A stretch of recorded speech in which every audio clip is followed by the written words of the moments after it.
ગુજરાતના વિસ્તારોમાં જ્યાં આદિવાસી સમુદાયોની સમૃદ્ધિ સંસ્કૃતિ તેમના જીવનનો અભિન્ન ભાગ છે, ભીલ સેવા મંડળ નોંધપાત્ર ફેરફાર તેમાં કરી રહ્યું છે. આ છે ગુજરાતમાં આવેલું સુખસર ગામ, જે દાહોદમાં આવ્યું છે અને અહીં સુખસર ગામના લોકોનો મુખ્ય વ્યવસાય ખેતી, ખેતમજૂરી તેમજ પશુપાલનનો છે.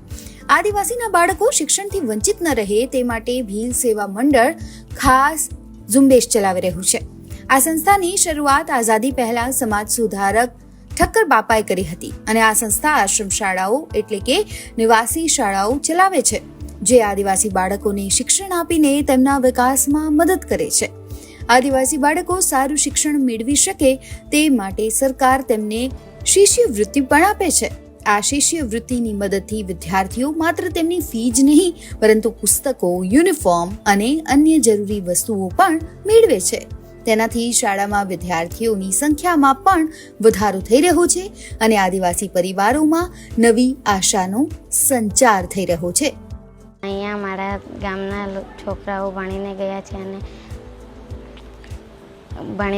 છે અને શિક્ષક, ડૉક્ટર વગેરે બન્યા છે. એટલે મને મારા મમ્મી પપ્પાએ મને અહીંયા ભણવા મૂકી છે અને મને અહીંયા રહેવાની અને સૂવાની બધી સુવિધા મળે છે. એટલે મને અહીંયા સારું લાગે છે. મને શિક્ષકો પણ સારું ભણાવે છે અને સ્માર્ટ બોર્ડમાં બી ભણાવે છે. મને સારું લાગે છે.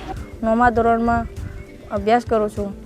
ત્યાં વરુણ આશ્રમમાં હું ભણું છું. સારું સુવિધા બધી મફત મળે છે. એટલે મોટો થઈને હું ત્યાં મોટો અધિકાર બનવા માંગુ છું.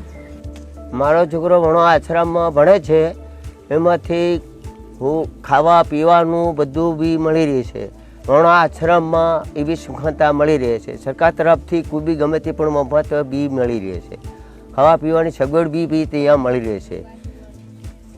हुआनु पसे कोई भी गमे ती आइटम में पण तैयार पर मिली रहे छे. भील सेवा मंडल ऐसी छोटी मोटी 60 संस्था चलाते हैं.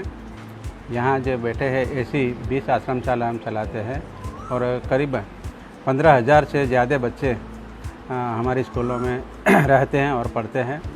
भील सेवा मंडल की ये संस्थाओं की वजह से राजस्थान, MP और ये बॉर्डर के एरिया में जो शिक्षा का दर है वो शिक्षा का दर इसलिए बढ़ा है कि ये संस्था का यहाँ रहने का और खाने पीने का और पढ़ने का दोनों की सुविधा मिलती है.